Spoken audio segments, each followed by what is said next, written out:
Hey hey hey, hola Indomax Indo Magazines. Oke, dua kabar yang cukup greget.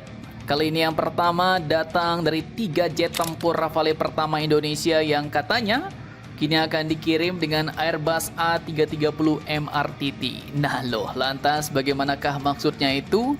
Apakah jet tempur Rafale bakal masuk ke dalam kompartemen kargonya atau bagaimana nih bos? Setelah ini kita ceki-ceki bosku. Kemudian kabar kedua nanti datang dari Rusia dan Indonesia yang kini sepakat bakal menggelar latihan maritim besar dengan fokus menghadapi ancaman musuh tanpa awak. Nah, lantas latihan seperti apakah itu? Penasaran beritanya? Cus, Markilas. Mari kita ulas berita lengkapnya satu per satu bosku.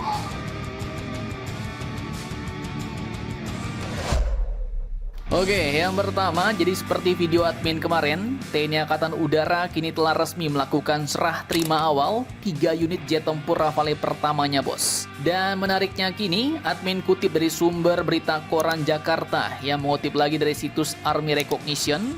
Ketiga jet tempur ini pun disebut akan dikirim dengan pesawat Airbus A330 MRTT, sebuah pesawat angkut besar multi-role transport tanker.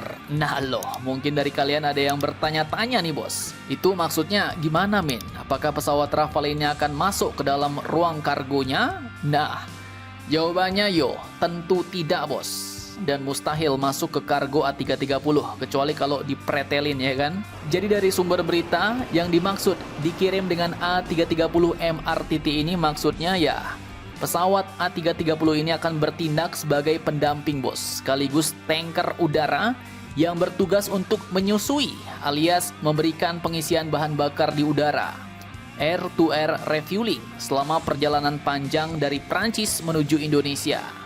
Karena Rafale sendiri tidak bisa atau tidak mampu menempuh jarak ribuan kilometer non-stop sendirian, maka keberadaan MRTT ini krusial agar formasi ini bisa terbang non-stop melintasi beberapa negara tanpa harus mendarat terlalu banyak bos. Rutenya sendiri disebut mengikuti jalur long range deployment ala Angkatan Udara Prancis, mulai dari Marignac, kemudian masuk ke Djibouti, Uni Emirat Arab, Qatar, India, Asia Tenggara.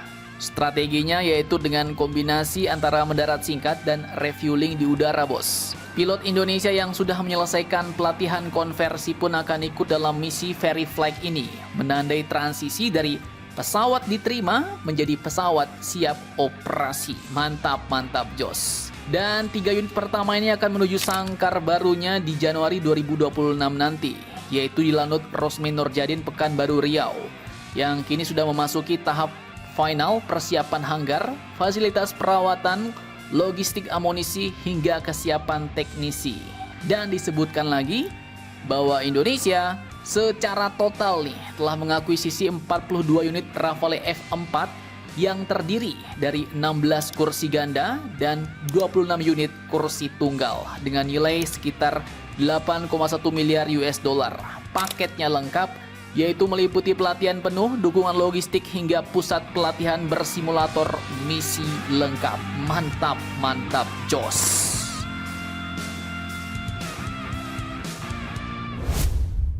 Oke, lanjut kemudian kabar kedua.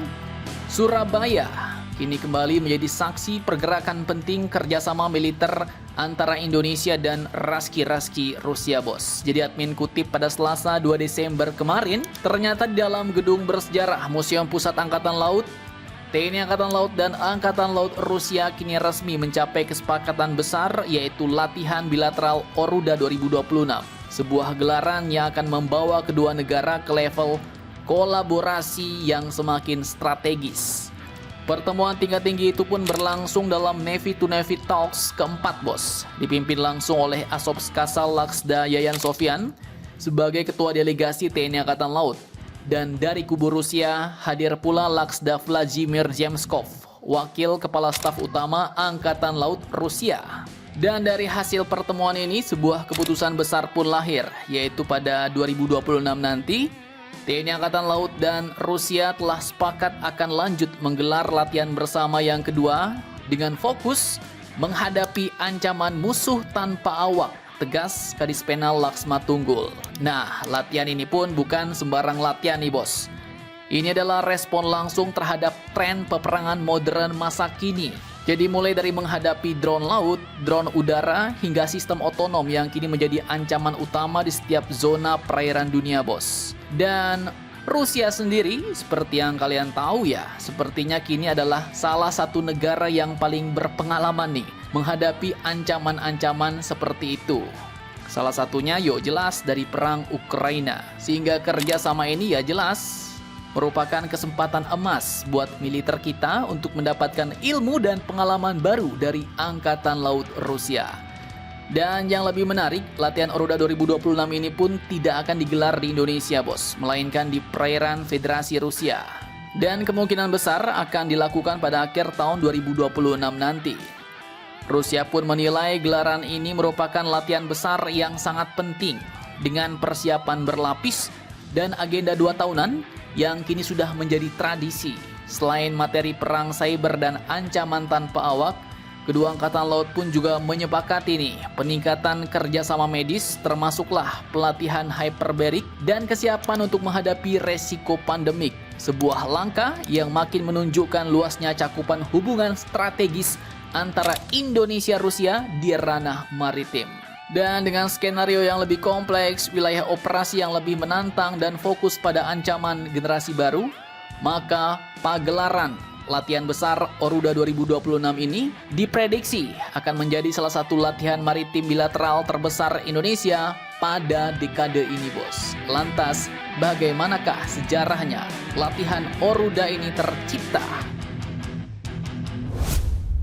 Oke, jadi sebelum Oruda 2026 dirancang, jika kalian ikuti channel Mimin, kalian pasti juga sudah tahu nih, bos. Ada cerita besar yang sudah terjadi sebelumnya, yaitu latihan perdana Oruda 2024 yang digelar di perairan Jawa pada bulan November 2024 lalu. Latihan inilah yang menjadi fondasi dan bukti bahwa kolaborasi TNI Angkatan Laut dan Angkatan Laut Rusia bisa berjalan dengan solid, efektif, dan penuh aksi, bos.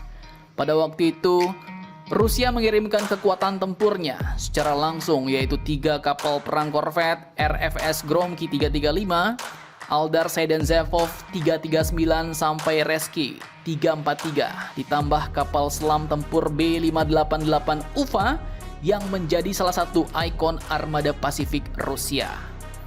Di sisi lain, TNI Angkatan Laut menurunkan 2 kapal kebanggaan Koarmada 2, yaitu KRI Igusti Ngurah Rai 332, sebuah kapal frigat modern kelas Sigma, dan juga KRI Franz Keisepo 368, kapal dengan rekam jejak misi internasional yang solid, bos.